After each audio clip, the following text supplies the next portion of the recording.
city of Sherrill is sending a controversial message. I speak to the people of all nations so that they may understand.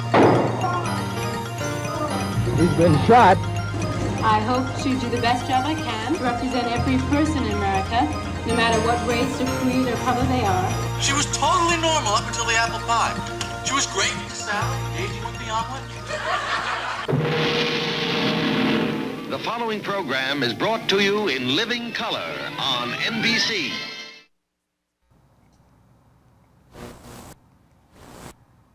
The lights say it all. It's our 50th anniversary tonight, and we're celebrating. There's a party going on right now inside our studios, and you're invited to join us for the next hour. Good evening, I'm Don Lark. And I'm Jackie Robinson. Our guests have arrived, and now so have you. It's time to start the party, a party that's been a half century in the making.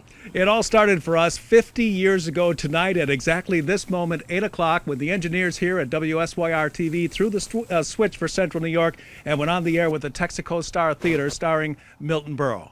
For 50 years, we've been a proud member of the NBC family and able to bring you the best in television. Every Tuesday night, Milton Berle! Oh, these dirty boys and girls!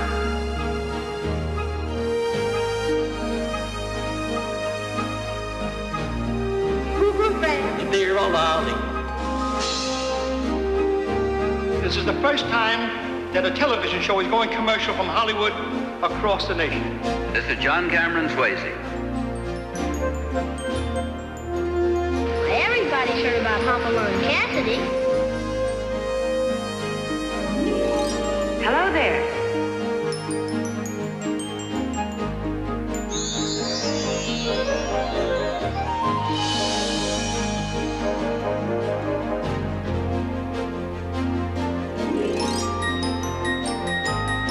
The one, the only. Oh, that's me.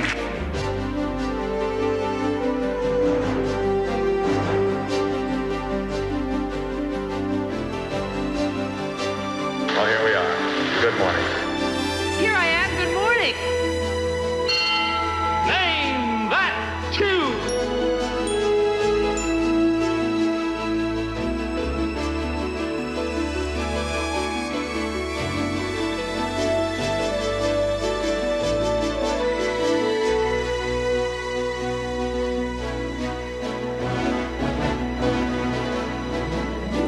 More doctors smoke Camels than any other cigarette.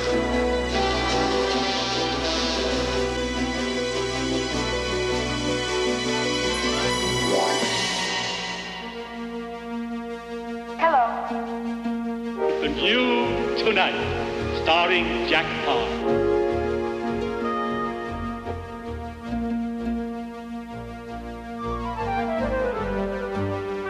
Driving Chevrolet through the USA. America's the greatest land of all.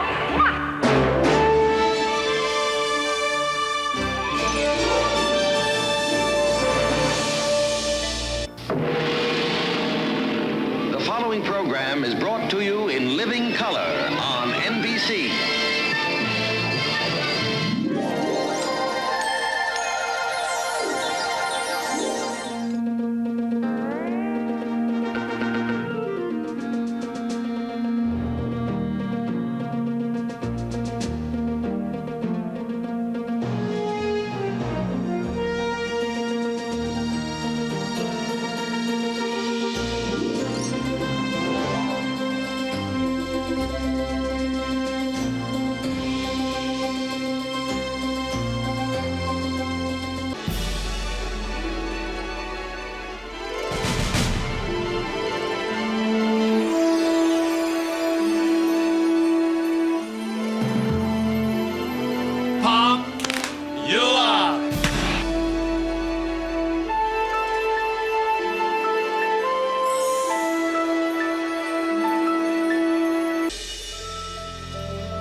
There you go. I think you may have something here.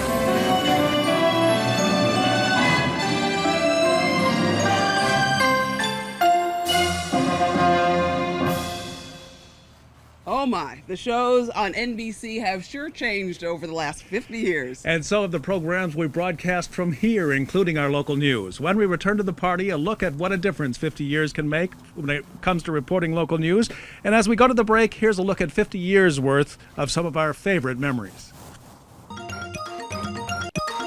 I hope to do the best job I can to well represent America, to represent every person in America, no matter what race or creed or color they are.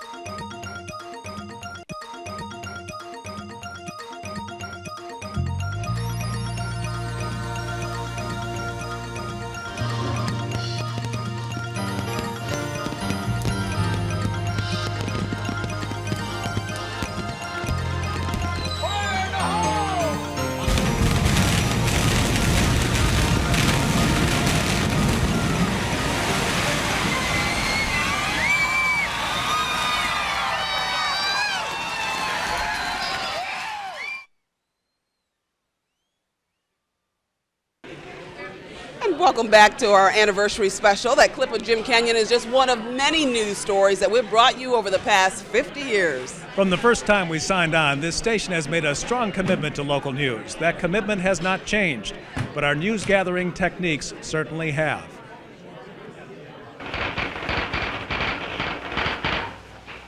Hello, I'm Fred Hilligus, your ESSA reporter, who brings you complete news headlines at 6:30 p.m. Monday through Friday over WSYR TV.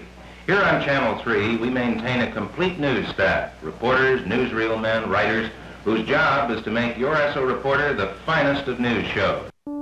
That's how the news started for us 50 years ago. Our first anchor, Fred Hilligus, broadcasting out of the Kemper Building. It was all uncharted territory then. We were one of the first 100 stations in the U.S. to sign on. But this new station started with a strong commitment from its founder, E.R. Fadabancourt. He wanted to have things other than traffic accidents, fires, and some of that stuff.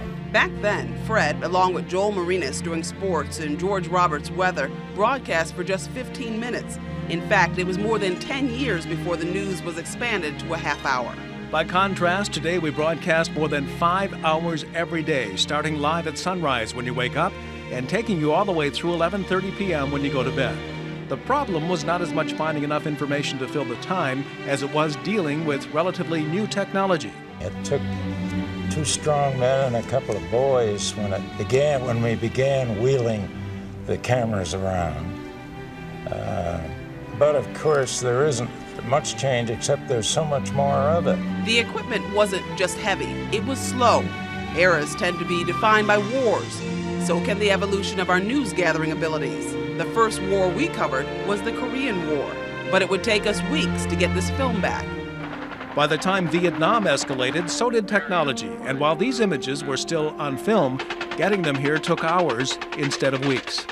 And by the time the bombs started dropping in the Gulf War, the war was practically broadcast live thanks to remote portable satellites. As the years advanced, so did this television station. By 1958, we outgrow our original home and began work on this new building, using technology from the GE plant just a few miles away in Liverpool. While some of the technology has changed, there have been some constants here. I have been with the station since May of 1978, starting off as a reporter and working my way up to the anchor desk. But as long as I've been here, so has Laura Hand. Even longer, in fact. She started with us back in 1972. Other than the hair, not much has changed. In 1976, Jim Kenyon joined the team, and it didn't take him long to establish himself as the market's premier investigative reporter. If the truth be known, what we found in these hotel rooms is a lot more common than you may think. When Paula Gorell joined us in 1986, she was part of this city's first 5 o'clock news. A few years later, she was also a part of the first ever morning newscast in the city. And for more than a dozen years now, Wayne Mahar has been tracking the storms over the region. But it's not just the people in front of the cameras who have spent the bulk of their lives here. So have many of our photographers and engineers. I started in October of 1961. And nearly 40 years later, Frank Rossi still takes pictures and tells stories. I've been around a long time, so I've seen a lot of changes. These days, Frank Rossi and the rest of the Action News team use a much more high-tech approach to bringing you the news. We use state-of-the-art digital video cameras. Computers are a part of nearly everything we do. We fly helicopters to give you a bird's-eye view of a story, and we incorporate satellites to bring you live shots from all over the world. In 50 years of covering news in central New York, our look and our name may have changed, but one thing has remained the same: our basic commitment and philosophy to covering the news. All they gotta do is find things that people are interested in. And the technology continues to advance. It's amazing. In fact, tonight's a special night in that regard because we're announcing a new way for you to keep track of Central New York news. Laura Hand now joins us with a special guest. Laura? Hi, Don. You know, it may be our birthday, but we have a present for the community.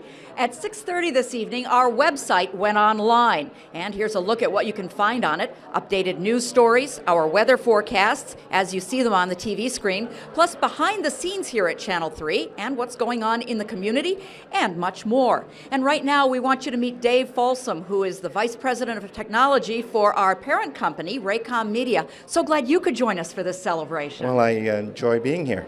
Good enough. And, you know, we talk about all the technological advances, but the bottom line is we're making it easier for people to watch us, right, Dave? That's right. It's all about choices and the ability to have access to information. That's what our job is here in television, is to provide a number of means to get that information out to the people in the form that they want to get it. And no question that we are getting into more and more areas this way. We get more bells and whistles, if you will. But bottom line is people can see us in more ways. That's right. We have an enormous source of information available to us. If we can provide it to them over television, over in the future high-definition television, or over the internet, that information can be provided in a form that the people would like to receive it. So our viewers have a choice, and that's what it's all about nowadays, is choices. Well, Dave, thank you so much, and thanks for making this all possible technically. Very good. Don and Jackie, back to you.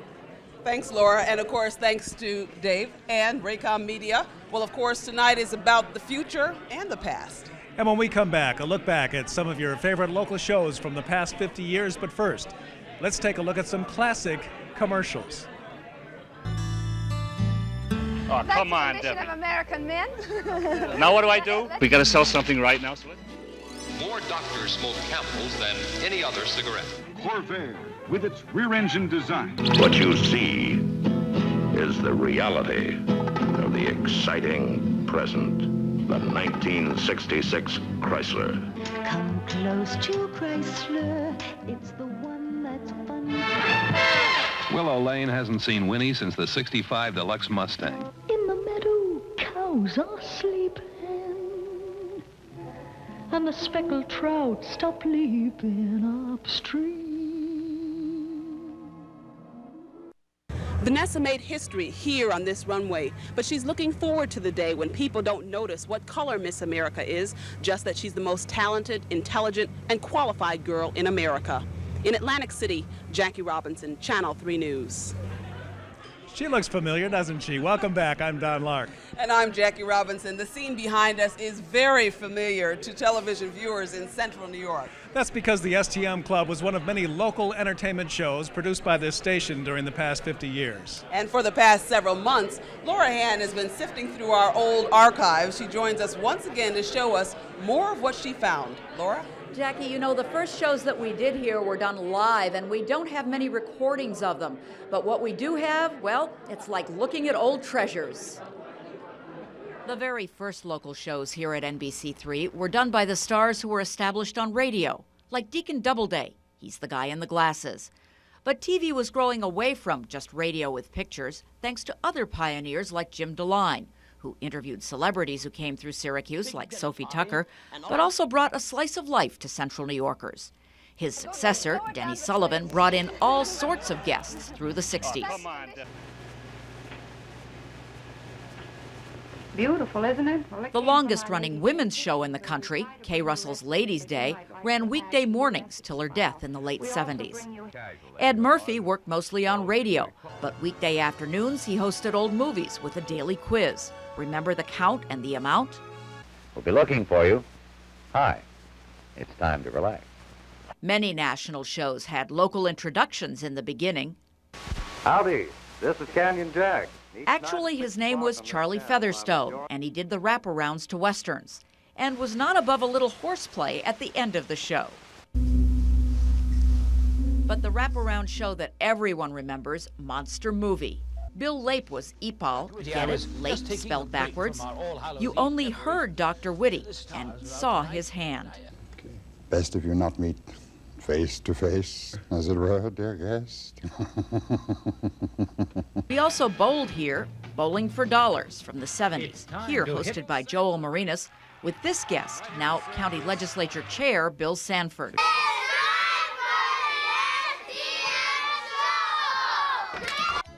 For years, we've done children's shows, and we end our look back with the STM Club of the mid-'80s, Dennis Bowman and Chester Drawers and a whole ensemble cast. It's easy to say we don't do it like we used to, but we do just as much local programming now with almost 5 hours of live news every day, a long way from the couple minutes local news we started with. And what used to be in our variety programs is still here. If you don't believe me, here's the proof. Laura Hand, NBC3 Action News. That's true. Thank you, Laura. You know, looking at those old shows gives us an idea of just how much things can change in 50 years. And another way by looking is doing a bit of price comparing. When we signed on the air 50 years ago tonight, Congress had just raised the minimum wage to 75 cents per hour. And the average yearly income in America was just under $3,000. But you could stretch those dollars a bit. A loaf of bread then would cost you 14 cents. And the first suburban community is built in Levittown, New York. A small Cape Cod costs you right around $8,000, appliances included. Well, they say everyone complains about the weather, but no one ever does anything about it. Tonight, that's about to change. As we go to a commercial break, we'll show you some of the weather events of the past. And when we return, a look at the future. Skiing down James Street. No cars, nothing moving. Drifts as high as your head. The snow kept coming, the wind kept blowing, and the drifts kept piling up. Hundreds of motorists were stranded. They took refuge wherever they could find it. Right here, now we got about 40 people. When the ice storm hit, hundreds of thousands without power or heat for days. No one denies the hardship.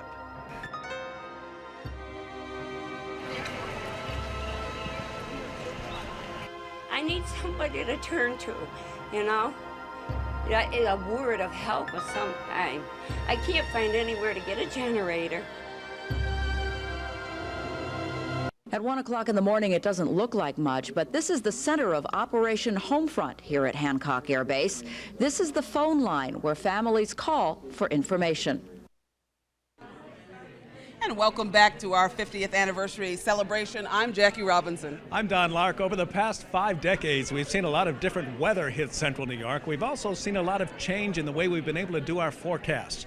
Laura Hand joins us once again with more on our weather history. Laura?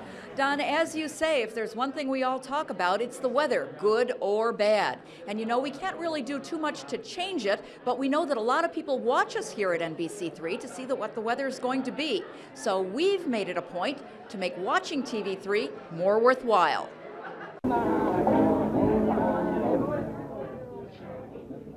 It was at our 35th anniversary party back in February 1985 that staffers here got to meet the new meteorologist who joined us just a couple weeks before. Wayne made it real clear right away that he wanted to tackle the business end of weather. Wayne laughs when he sees the spot now, but until then, weather reports were an entertaining segment of the news. That was the first step in the Syracuse market for upgrading the overall weather in central New York, for all TV stations, not just 3. And that was just the first step. Don't go out in the cold before you call No question we see lots of weather here, the big ones like the blizzard of 66, or more recently 93, or the Watertown ice storm. But while we talk about the big ones, it's actually other storms that have been more devastating, like the high winds and twisters that moved through in the spring of '98. The damage is so bad all around here that crews are going to be working right through the night. And of course, we all remember the Labor Day storm. A couple hours of high winds made for weeks of cleanup. And as we were helping people cope with the after effects, we also realized that our weather forecasting, dependent on government radar, was not good enough. The trouble with the National Weather Service radars, particularly the radar that is sort of half run by the Air Force up in Montague, is that, frankly, 60% of the time it's down. It's not working. And it was the Labor Day storm that set in motion the latest weather upgrades. Street-level mapping went on air in September, showing where localized weather hits. In November, we began the first stages of the triple Doppler network, bringing systems in Buffalo and Rochester directly into Syracuse weathercasting. And now the Syracuse Doppler system is going online. We waited and waited and waited. We had the software, the front end of it for a long time, several months.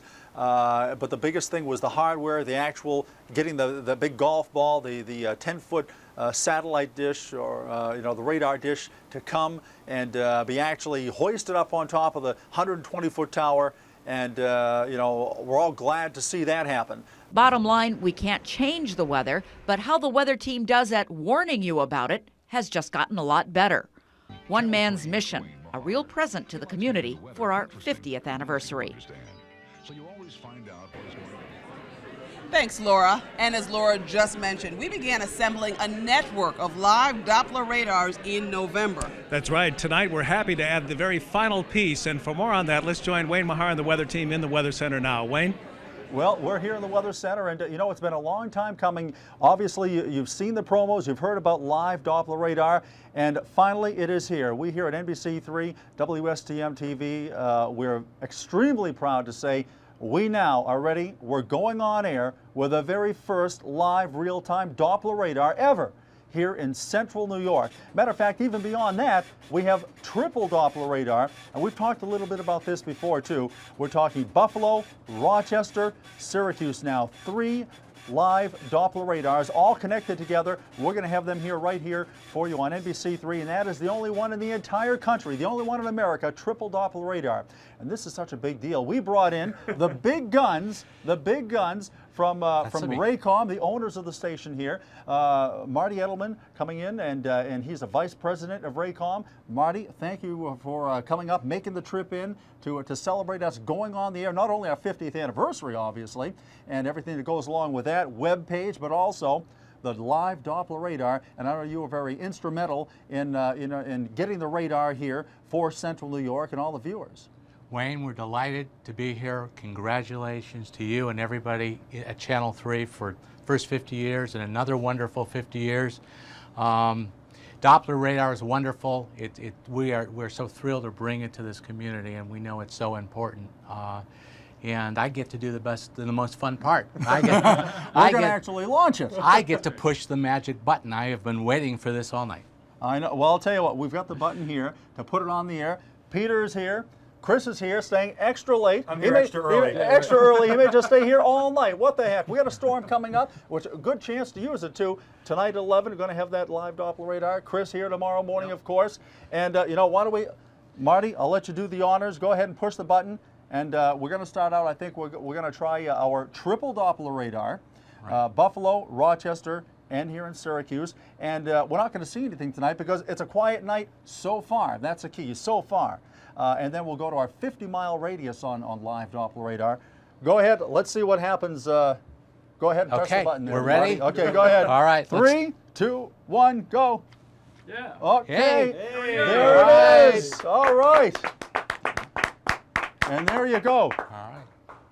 Okay, you see what we've got there. We've got a sweep going around in Buffalo, and that's from WIVB in Buffalo. We have Rochester, WHEC Television in Rochester.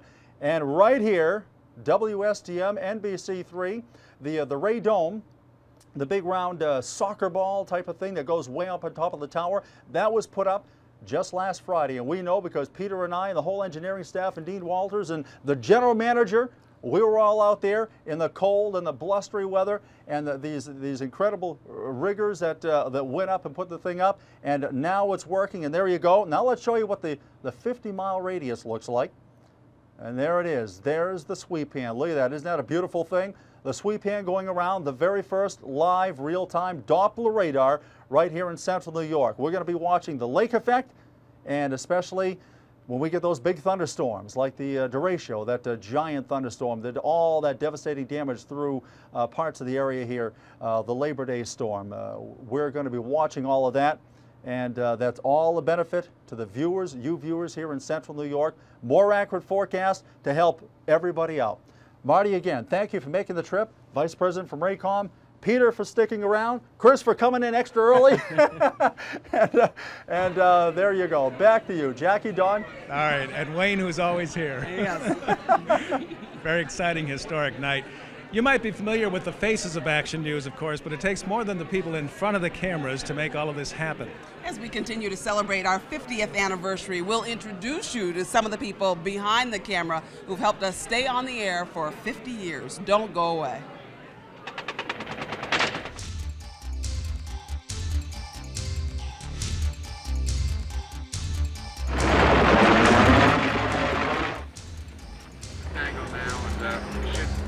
Tom, here it goes. Here it goes now. The sky just full of tracer now. And one, oh, and there's a very big explosion, right?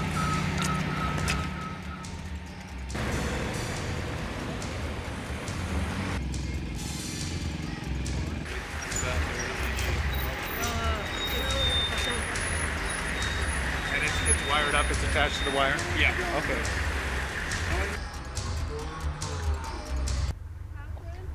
This is an Albanian cemetery situated on a hillside overlooking the major north-south highway in Kosovo. Those reburied here recently are said to have been Albanian soldiers, former KLA, killed in the fighting. The grave markers indicate they were young men in their 20s and 30s. All of them died either in 1998 or 1999. Welcome back to our 50th anniversary party. I'm Don Lark. And I'm Jackie Robinson. You know, shows like the one you're watching right now and a number of the thousands that we have produced at this station take a team effort to pull off. There are nearly 24 on-camera employees at this station, but many more behind the cameras, and most of them are working around the clock to take these pictures from our studios to your home. It's not magic, but it's often amazing. The pictures start in our studios. Roll 5, son. Directors calling for sources, engineers taking them, and a signal is sent to our tower in the town of Onondaga. Right. We send our signal to Sentinel Heights in the town of Onondaga, where a transmitter converts the audio and video into a radio wave. We send it to an antenna 600 feet above the ground. Some of the people who helped make this happen have been with us from almost the beginning. October of 1952. Right out from the Korean War, I went to a broadcast school, came here. During our 50 years, there have been many changes. Right now, other than local news, most of the shows we broadcast here are on tape. But that wasn't always the case. There was no tape. You got it right the first time or you didn't get right at all. Everything was live. They had to come to the studio if they wanted to be on the air. We're not as dependent on live programming as we once were. In fact, other than the local news, most of what we bring you is on tape. But it still takes an amazing team effort. Well, sometimes we think it's magic when it works, too. Yes, we do. And let's check in now with Laura Hand, who's on the other side of the studio with a special guest. Laura? Indeed, Jackie. You know, 50 years ago sounds like a long time, but there are still people around who remember our first night of broadcasting, including Greg Dunn, who was on our technical side back then. Greg, you helped get us on the air 50 years ago tonight. 50 years ago tonight, I was lucky to be part of Channel 3's history. And Milton Berle was the star. Milton Berle was our first show. We took the test pattern down from the transmitter and came hooked up with NBC New York, and Uncle Milty was there. Now, that first night, you stayed on just for Uncle Milty, and that's all. Just for Uncle Milty, and that was all. And then it took several weeks before you got going on a regular broadcast schedule. Oh, yeah. Well, we'd be on maybe a couple hours at night. We'd sign on, put on some movies and things. But we were lucky to have the network, where the other station didn't have it. We got to jump on them. Now, we have some incredible pictures of you, Greg, of hauling equipment around. We used to do a lot of live remotes. Oh, yeah, we did a lot of remotes. When the presidents came to town, we were there. And sports broadcasts, too. And we televised the Nats from the War Memorial, Archbold Stadium, Manley Fieldhouse. We were there. Looking at that equipment, it's certainly gotten smaller and lighter over the years. You needed a strong back then. That's true. It was bulky, heavy, and it was challenging, but we made it. And you wouldn't give up that experience for anything, would you? No, and the people that I met and worked with, they were great. No question. Greg, thank you so much for reminiscing with us. Thank you for having me, Laura. Jackie and Don, as you know, this afternoon we had an alumni reunion here at NBC3. Lots of people trading old stories, and it's really nice to see that so many people have stayed in touch with us on this side of the cameras, too. It's been fantastic, Laura. Terrific opportunity. Thank you. Of course, sports, as you know, is a long tradition in Central New York. As does our station of covering sports. When we come back, we'll look at 50 years of victories and defeats. Express to you a few of the thoughts on my mind as we progress through this critical period. I speak to the people of all nations so that they may understand without mistake our purposes in the actions that we have been required to take. Alexander was mayor for 16 years. Among his accomplishments, he improved the fire department, made downtown Syracuse more attractive with fountains and sky bridges. But Lee Alexander also had a dark side. John Mulroy basically took a brand new form of government, the county executive form of government, and showed us how to make it work. Do something good with it. Mr. President, how close is Hillary to announcing her candidacy? How are you, dear?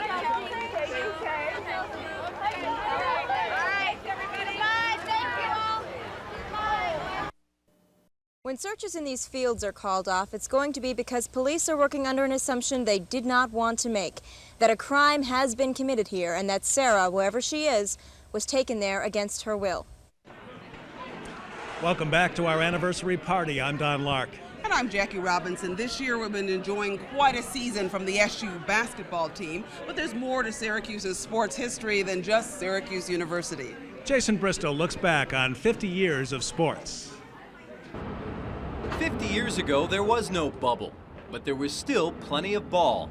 Like basketball, WSYR broadcast games from the War Memorial, where the Syracuse Nationals played in front of the most intimidating crowds in the country. The support certainly helped. The Nats were crowned NBA champs in 1955. Baseball also appeared on our airwaves. Cameras spent a lot of time at MacArthur Stadium. But perhaps the most important team of that decade was the 1959 Orangemen, coached by the legendary Ben Schwartzwalder. We also brought that squad into your living room. Ben's boys went undefeated and claimed the national championship with a win at the Cotton Bowl. The voice of SU football was none other than WSYR's Joel Moranis. Now, Syracuse sports had a revival of sorts in 1980. Workers had just finished building the Carrier Dome, a structure that seemed larger than life. Up to that point, all we had known was life at Manley, and it was a good one. The Hoops team won nearly 80% of its games there. But the Dome is just as loud, the Orangemen's sixth man. It's also seen some great teams, like the 86-87 Orangemen that lost to Indiana in the NCAA Finals on a last-second shot, the closest SU has ever been to winning a national title.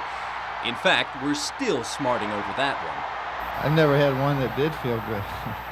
Right. This is a little bit worse probably because there's a little bit more importance involved in this game than any other game. But no, it doesn't feel good. I just wish I could come back. This is my last game. And the 1987 football team, perfect in the regular season, thanks to this improbable two-point conversion by Michael Owens against West Virginia. Unfortunately, Pat Dye later went for the tie at the Sugar Bowl. But Syracuse sports is more than just orange and blue. Baseball got a new name, the Sky Chiefs, and a new home, PNC Stadium, in 1997. And many of hockey's top prospects skate the War Memorial ice. So from Dolph to Derek, number 44 to number 5, Sean Green and Packer Green, Syracuse has seen more than its share of rising stars. Keep watching. More stars will shine in the next 50 years. Jason Bristol, action.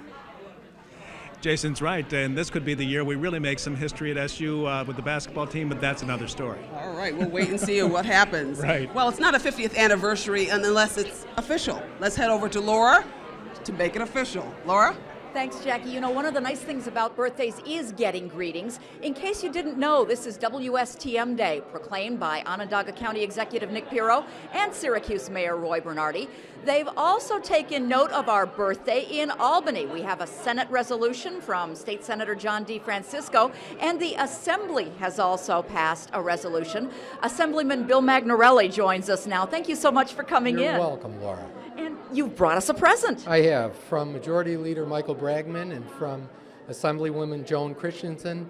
I'm bringing congratulations to WSTM Channel 3 for its long service to this community, its dedicated staff, and for its family programming that I remember having lived here for 50 years myself. It's been a wonderful 50 years for WSTM and this community. Well, we think it's a good story that we're celebrating, and it's nice to be recognized in Albany. And we have here a resolution from the entire Assembly, and it's part of the New York State record and part of our history now, and I'd like to give this to you on behalf of the New York State Assembly. Well, thank you very much. Let us tell you, Don and Jackie, that the resolutions are going to be hanging in the place of honor in our front lobby, so if people come visit us here at 1030 James, they can share our birthday greetings with us. Back to you. All right, it's a great honor. Thank you, Laura. Our thanks to Bill and the Assembly. When we come back, we'll have a final look at 50 years of news.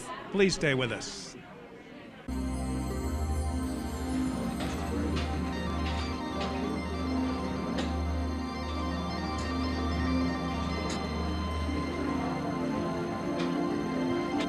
Thanks, Mom.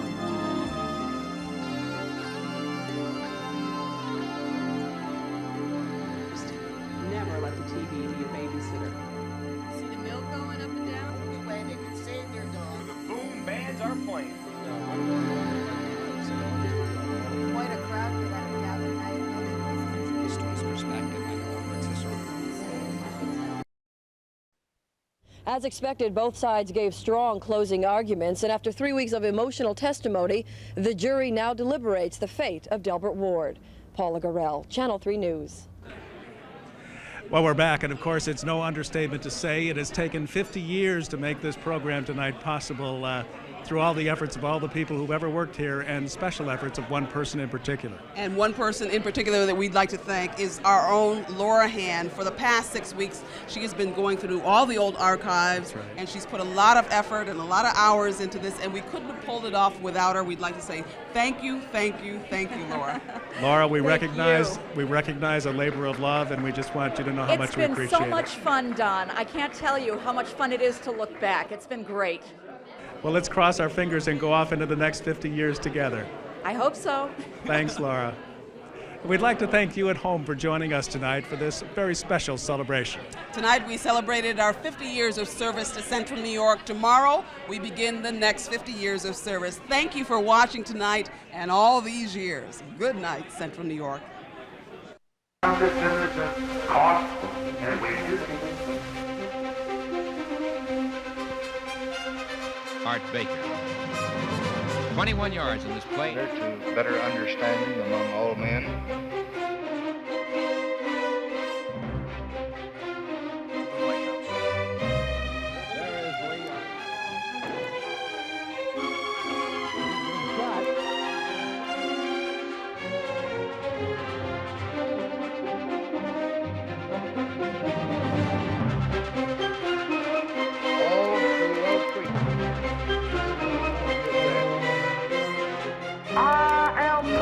You guessed it, the Beatles. Free at last! Free at last! Thank God Almighty! We're free at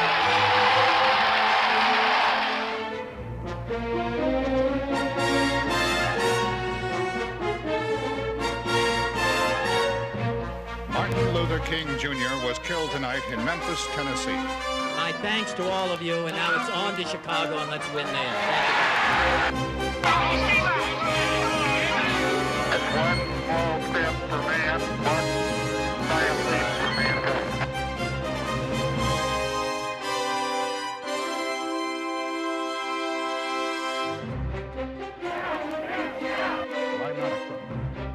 began by telling the president that there was a cancer growing on the presidency.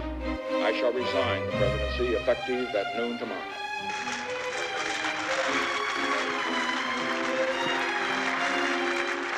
My fellow Americans, our long national nightmare is over. Left behind by the fleeing Americans. The people here were herded into groups. All they could take was hand luggage. 50 at a time, they took off for the carriers waiting in the South China Sea. I told you I didn't intend to lose.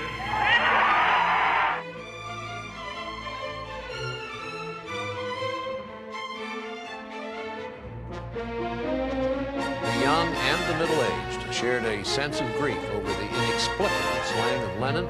Lenin died before police could get him to a hospital 1 mile away.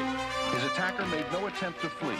He was arrested at the Dakota. I, Ronald Reagan, do solemnly swear. I, Ronald Reagan, do solemnly swear. Agents coming out of the hotel smiling, ready to go, and then suddenly a mountain of Secret Service men who have pulled their burp guns, grease guns out, nervous, looking at the sky, looking at the walls, surrounding buildings.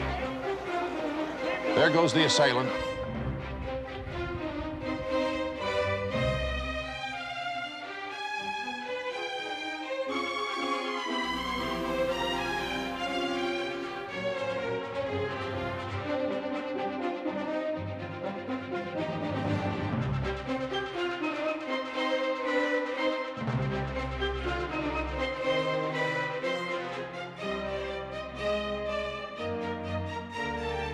Just so we're absolutely clear, are you telling the committee that when you started shredding documents... She had this magnetic enthusiasm that boiled down to all of her students. I want them to feel that they're part of the space age because they're the future and their children and grandchildren are going to be pioneering that.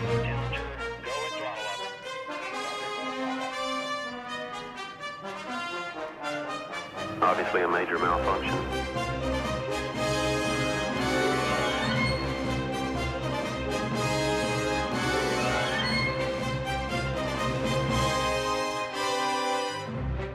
Ninfa!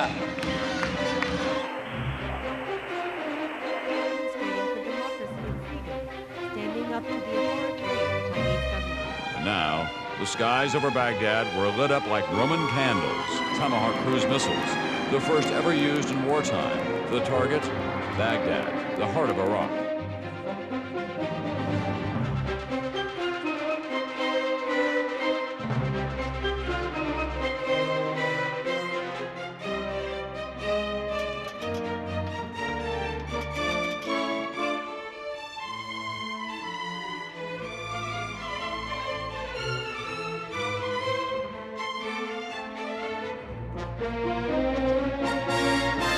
Mother Teresa, they're nice.